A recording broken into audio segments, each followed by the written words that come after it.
for our study on love and good works. Now, I've been doing a lot of reading on these things over the last few weeks as we've been talking about love and good works, and I realized something that I don't suppose I had actually done consciously or really spent a lot of time trying to plan out, but over the last several months, we've talked a lot about benevolence. We've talked a lot about helping others and doing for others and things along those lines. And I don't think it's a bad thing to be talking about those things. And so today what I want to do is I want to focus in a little bit as we're talking about these love and good works in the fact that this has benevolence and taking care of others has as much to do with me as the person doing the work, as it does with the person I'm helping. And I think when you go and you look in James 1 verse 27, and especially if you couple it with verse 26, which talks about something not in the context of the lesson today, about keeping your tongue bridled, I think it's really easy to see that this is talking about practical religion. It's talking about who you are as a child of God, and it's talking about what you do and how that has an impact on your spiritual life. What we do for others has a lot to do with how our relationship with God is structured, how it's built, what it means, and what we are doing with it. And so I think it's important for us to take a look at these things today as we're talking about helping the orphans and the widows. If you know James 1:27, you'll know that's the group of folks that we're talking about. So we're looking at helping those who are in affliction. Now, one of the quick things that I want to do as we're talking about this is I want to have a quick little caveat here. And let me see here. Oh, we're going to be there in just a second. The first thing that we need to understand is that it should be a proper balance within the Bible regarding, or we should understand the proper balance in the Bible regarding those who are in need. Passages like 1 Timothy 5:8, Paul tells Timothy that one must provide for his own family or he is worse than an unbeliever. In 2 Thessalonians chapter 3 and verse 10, Paul tells the Thessalonian church if a man is unwilling to work, that he is not supposed to eat. That is not, capital N-O-T, not who we're talking about today. Okay? There are lessons that we can do on stewardship. There are lessons that we can do on work. There are lessons that we can do on being productive, and we'll do those at some other time. But those are not the people that we're talking about today. Who we're talking about today are those who are genuinely in affliction, those who are genuinely in need, and our response to those who are genuinely in need. And so let's go ahead and just make sure that we have that caveat, that condition is out of the way and out of the discussion for today. If someone is not in need and they're trying to take advantage, that's a whole nother reaction and a whole nother lesson for a whole nother time. And we may approach that lesson here before too long in the avenue of stewardship. But today we're talking about those who are genuinely in affliction. And if you look at verse 1, chapter 1 and verse 27 of the book of James, you will see here that James starts off, religion that is pure and undefiled before God. Religion that is pure and undefiled. Now, the reason why I said what I said at the very beginning of the lesson just a couple minutes ago is the fact that when James here is talking about this, and when Jesus talks about this, and when John talks about this, and when Paul talks about this, every time they're talking about helping someone else, doing something for someone else, there is every single time a connection back to your religious values. Every time. Think about what Paul says in 1 Corinthians chapter 13 when he talks about helping others. He said, if I help others and do not have love, I have nothing. I've done nothing, I've gained nothing, I've given nothing. And that love has to be the love that we have in Christ. And so you see, we go back to that religious connection. When Jesus talks about giving and He talks about helping others, He talks about the fact that if we are properly minded religiously, we are going to do these things first. We're going to help others first. We're going to reach out to them first. We're not going to worry about ceremonial things. We're not going to worry about this, that, and the other. We are going to make sure that we are working toward mercy and justice and faithfulness first. Matthew chapter 23, around verse 23 or so, Jesus really emphasizes that when He tells the Pharisees, "Woe unto you, Pharisees! You strain at a gnat, but you swallow a camel." You're trying to avoid the little bitty things, but you're missing the big things. And so our understanding of doing good must be based in our faith. It must be based in what we believe and what we do. Pure religion, a religion that is pure and undefiled, is also before God the Father. When we think about religion being pure and undefiled, we must understand that it is that way before God. Now, something that you have to keep in mind here is that our religious values and our religious practices are not just for show. Again, Jesus condemns in Matthew chapter 23, He condemns the Pharisees and the scribes for doing all of these things for show. He said that's all you're doing it for. You're not doing it when nobody's watching. You're not doing it when you're not going to get credit for it. You're not doing it unless you can put on some type of show and get some type of credit from the people that are surrounding you.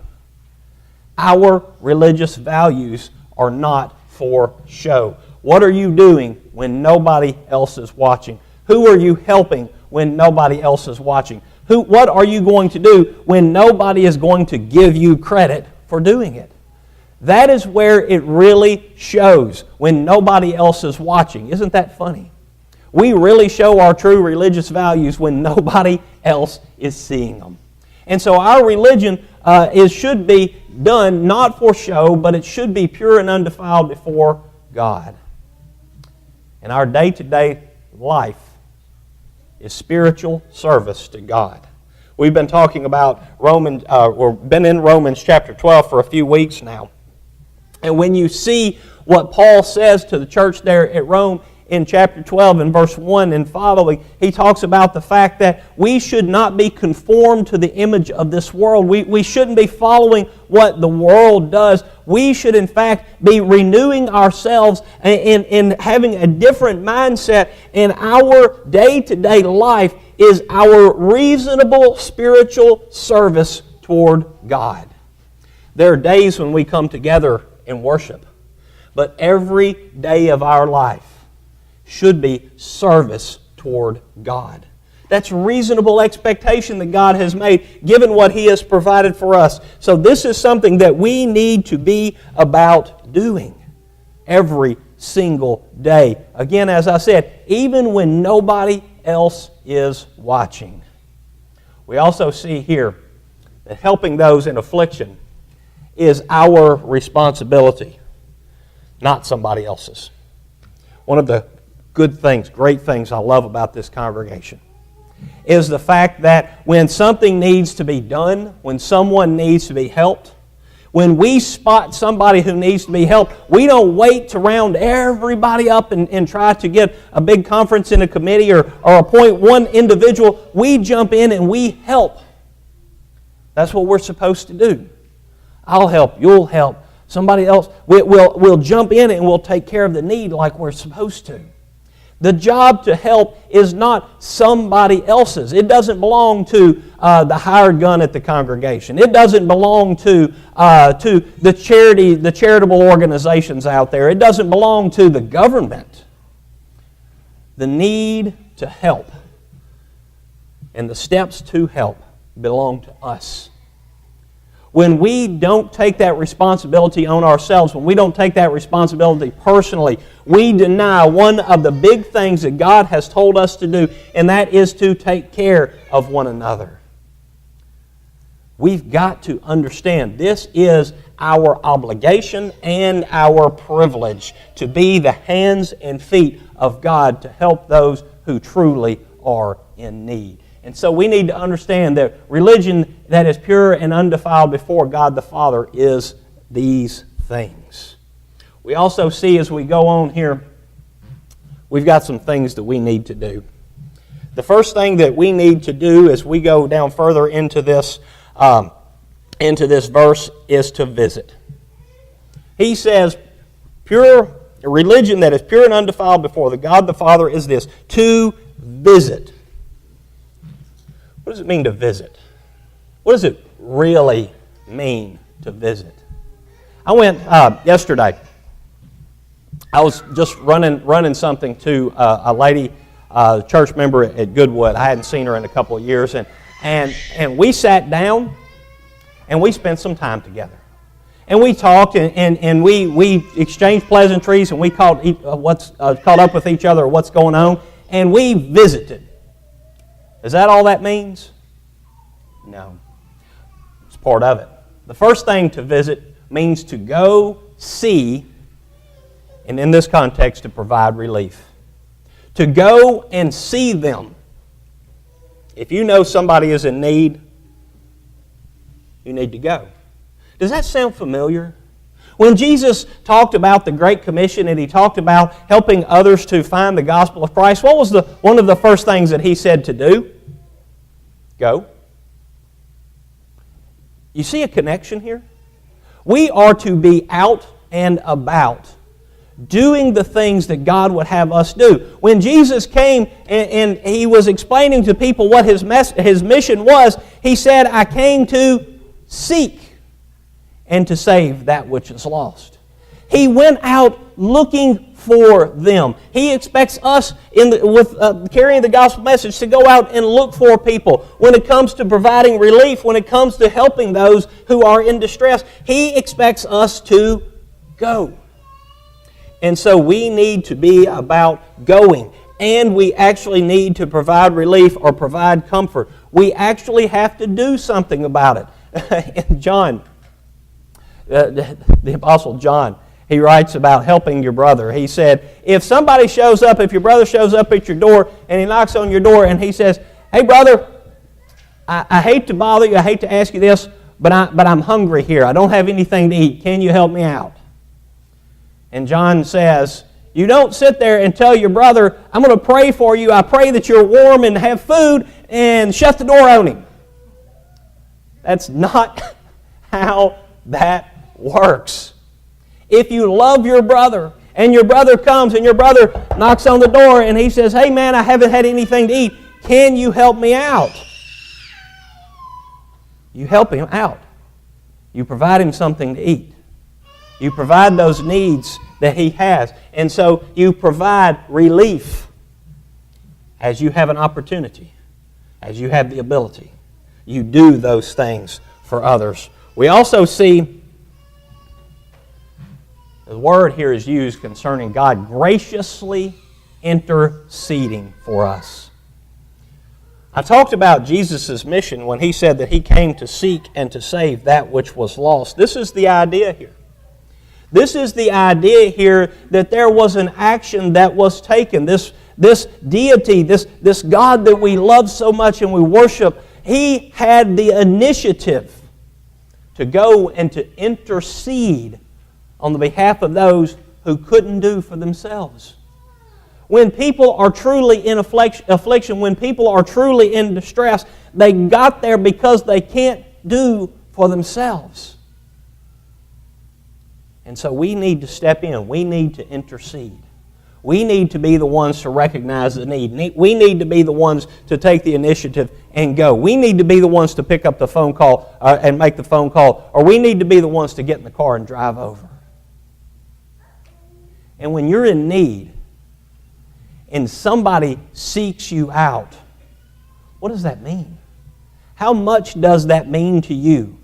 When you're hurting, when you're missing food, when you're missing anything that you need in your life and somebody seeks you out to provide that for you, how much does that mean? That means the world. And so we need to be the ones to step up and to go and to intercede for those who are in need. We need to go see, and we need to help the very best that we can.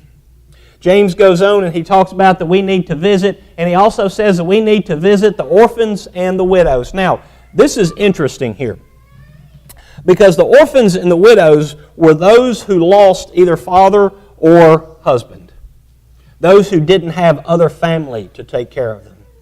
Now, the reason why James points these out is because in the first century, these two groups had very little or no legal representation. Israel was a bit different because there were some provisions in the law that allowed them to have some type of standing in the community. But even in Israel, many people, including the scribes and the Pharisees, did not recognize that, and they took terrible, terrible advantage of these people. And so James here is saying, you've got a moral obligation to take care of those who can't take care of themselves. And if you go back and you look at Matthew chapter 19, verses 3 through 9, when Jesus is talking about a divorce there in completely different context, but the point is still made, he's telling these men, if you divorce a woman without cause and you put her away, you're putting her in a terrible situation because she has no legal standing for herself. You're going to cause her to become an adulteress. And that's not right. Because she can't take care of herself and she doesn't have that legal standing, you either have to let her go home or you have to provide like you committed to do. And so understand this, when you don't take care of those who don't have that legal standing, when you don't take care of those who can't take care of themselves, you are committing a terrible, terrible evil. And so James here is saying, you need to go and you need to visit those orphans and those widows, those who cannot help themselves. They were a particularly vulnerable group. It was not uncommon for people to go in and to take the property from the widows. It was not uncommon for people to go in, and if a father or husband had died in a family, to go in and to take the property, to just literally steal it out from underneath the orphan or the widow, to not provide for them, to put them out in the street, to turn them into beggars. This happened a lot. There was also a terrible practice of some of the scribes and Pharisees of what they would call korban. And what korban was they would say, oh, Dad, Mom, I know you're poor, I know you're broke, and I know I promised to help you out, but I have given my money to God. That's my korban to God. And I can't give it to you because it's not my money to give, it's God's money. But now God's made me a steward of it and I can use it to provide a living for myself, but I can't give it to you because this money is God's. I would imagine something like that would have caused Jesus to turn the table over in that man's house and beat him with a whip. You're stealing from those, you're taking from those who you have been obligated to protect and care for. And so Jesus condemned them heavily for this. And James here is telling us, don't let that happen. James isn't saying you're doing it to them. James isn't even telling them, stop doing this. James here is telling them, don't let somebody else do it to them. Make sure you are taking care of those who cannot take care of themselves. Make sure that you're doing what you are supposed to do and going a step above and beyond. We also see here that we are to visit them in their affliction. God has always directed the protection of the vulnerable in Israel. If you go back and you read some of the passages in the Old Testament, I think I have them listed here, and I'm going to take them out of order here. When you look in Deuteronomy 24 and verse 17, you see that there was a call to treat people properly. And the call was based on the comparison of the children of Israel in Egypt. You were once servants, you were once slaved, you were once oppressed, you were once mistreated, you were once the ones who were in affliction and who were in need. Don't do it to somebody else. Act right. Seek justice. Treat them properly. Make sure that you don't do to somebody else the bad things that you had done to you. in Deuteronomy 16. Now this one's interesting too. In Deuteronomy 16, verse 11, and then again in verse 14. Moses passes along to the children of Israel that they were to include the orphans and the widows and the strangers and the sojourners in their land. And specifically in verses 11 and 14, we're talking about the Passover and the Feast of Booths, respectively. If there is a stranger in your land, Moses says, you need to make certain that you are going out of your way to include them. Remember what we were reading about in Romans chapter 12 over the last couple of weeks, where Paul tells the people, do not be haughty, but visit the lowly, but associate with the lowly, include them in what you have and what's going on. In the book of 1 Corinthians and around in chapter 11, and so when Paul is talking about the Lord's Supper, he's telling them that some of the people were stood condemned because they were going into the meal, into their what they call a love feast or what we would call a potluck. They were going in, and instead of making it about partaking of the Lord's Supper as they should have, they were going in, and the rich were gobbling up all of the food, while the poor people who had to work that morning were still at work before they could get there to partake in the meal. And Paul said, if you're going to eat your food like that, if you are going to gobble it up and make a glutton out of yourself, do it at your own home. Don't come here and eat up the poor people's food. Make sure that you have included them in the meal. Make sure you have included them in the feast. Now, if you go to Exodus chapter 22, verses 21 and 22 and following, Moses writes, you shall not wrong a sojourner or oppress him, for you were sojourners in the land of Egypt. You shall not mistreat any widow or fatherless child or orphan. Now, pay close attention to what Moses says here, and tell me that this doesn't have a religious connotation to it, okay? If you do mistreat them, and they cry out to me, which I can guarantee you they would do if they were being mistreated, I will surely hear their cry. Okay, so far so good, right? Verse 24, and my wrath will burn, and I will kill you with the sword, and your wives shall become widows, and your children fatherless. You tell me God doesn't take it seriously. You tell me God doesn't take taking care of those who cannot take care of themselves seriously. If you harm them, if you come to harm those who cannot take care of themselves, if you oppress those who are vulnerable, if you steal from them, if you do any of these things, then I will hold you guilty, says God.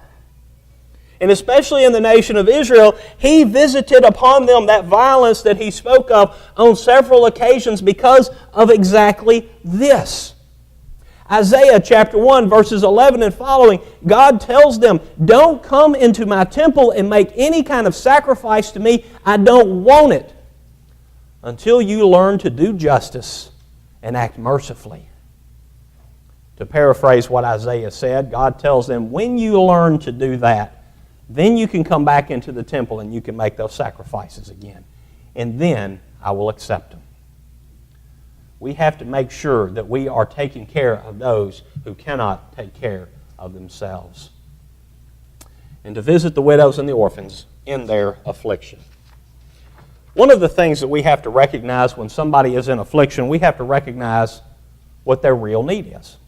I mean, if somebody's hungry, it's really easy to find out that they need food. If somebody's thirsty, it's really easy to find out that they need water. If somebody's homeless, it's really easy to find out that they need some place to stay. All of those things are pretty obvious. And so when we're talking about physical needs, we've got that. We understand that. We know where a clothes closet is. We know where a food bank is. We know where a grocery store is. We know where a shelter might be, or a hotel, or a home that someone might be able to get into. We know those things. When it comes to physical needs, we've got that. And we do a pretty good job, I have to say. And so physical needs are one thing. But there are other things that those who are vulnerable, those who are in need, might need. And these are some of the things that we might need to brush up on. These are some of the things that we might need to increase in. How about emotional needs? Some people need love. They need acceptance. I'm not talking about tolerating sin. That's not what acceptance means. Acceptance means you're not like me, but that's okay.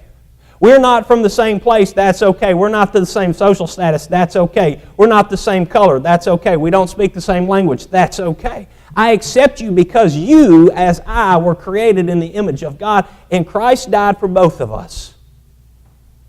So, we're good. The idea of love. The idea that somebody cares enough about them to do something for them, to share with them, whether it's a meal together, even if someone's not in need of food, but eating together, taking some time, having some companionship. I've said this before, and one of the hardest things that I ever do as a minister is to go visit the nursing home. That destroys me. I mean, I come out a blubbery mess by the time I'm done visiting a nursing home. Why? Because the people are so lonely in there. It just kills me. And I recognize what that need is. And that's a need that sometimes we can't meet, but we got to do what we can. How about the idea of having hope? How about the idea of providing some kind of hope that something maybe a little bit down the line is going to get better? How about maybe some hope that whatever situation I'm in, I'm going to be able to get out of? Even sometimes if the situation is of my own creation, maybe you've got something, a way to help me help myself to get out. And what about the gospel? The biggest problem we face is sin. The biggest problem we face is sin. Now, when we're hungry, many times we don't care about that just yet. When we're thirsty, we don't care about that just yet. But that's something that we have to keep in mind, because the greatest problem faced by mankind is the problem of sin. And so we need to make certain that if we are doing any of these other things, we're also helping provide the gospel message of Christ. You see, the greatest affliction that we face is the affliction of sin. The greatest challenge that we face is overcoming sin. And to that end, one of the other things that we see here is that we are to keep ourselves unspotted, unstained from the world. Now, this idea of being unstained or unspotted goes all the way back to the sacrificial lamb in the Passover. That lamb was to be without blemish or without spot. Christ was that lamb without blemish or spot. We are to be like Christ, so we must make sure that we keep ourselves from being blemished or spotted. And we do that by visiting those orphans and widows in their affliction. One of the things that we have to do. This has everything to do with our relationship with Christ. This has everything to do with the way we treat others. This has everything to do with the love that we show for the world that we're commanded to go and proclaim this message to. The world seeks to serve itself first. The world seeks after its own. Jesus said, if you do something good for somebody else and they do something good for you, what good have you actually done? That's what the world does. Do something good without expecting anything in return. That's contrary to what the world does, right? We also see here that the world mistreats the weak. Those who can't help themselves are easy targets and quick victims.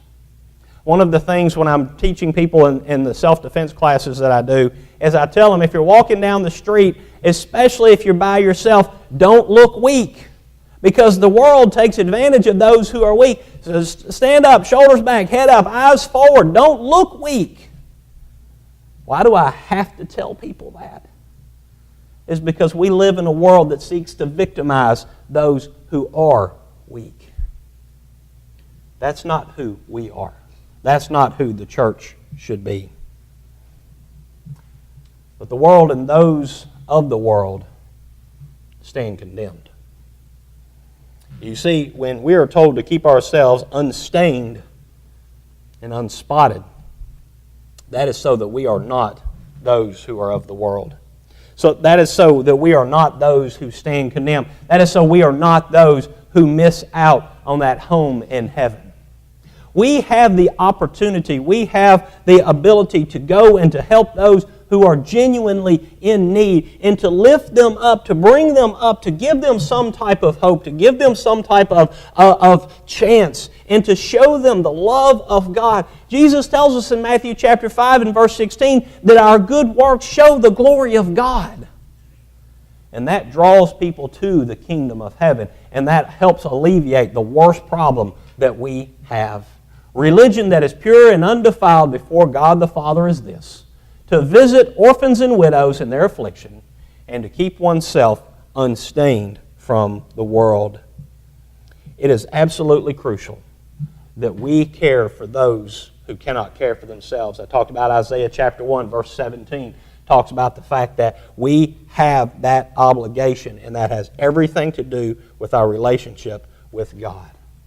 We also see from passages like Job chapter 29, verses 11 through 17, that caring for the weak is a blessing to those that help.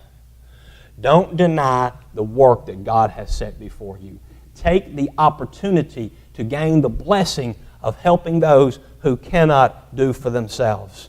Keep yourself unspotted from the world and take on the mission that God has set before you. Whether it's those works that He has made specifically and put in your life for you to do, or if it's fulfilling the Great Commission where we're carrying that gospel message to the world, know that God has commissioned you to be about His work. And what an honor, what a blessing, what a great thing it is that He has entrusted you with the gospel message and with the work of helping those who are in need. The lesson is yours this morning. If you're here today and you have the spiritual need to be baptized in order to have your sins washed away, know that you have an opportunity to do so this morning. If you're here and you are a child of God, but you find that sin has kept you from living that pure and undefiled religion and has kept you from being unspotted from the world, know that you also have an opportunity to ask for His forgiveness. Have those things washed away by His righteous and faithful forgiveness of those sins. And know that you can be restored back to your place in His kingdom.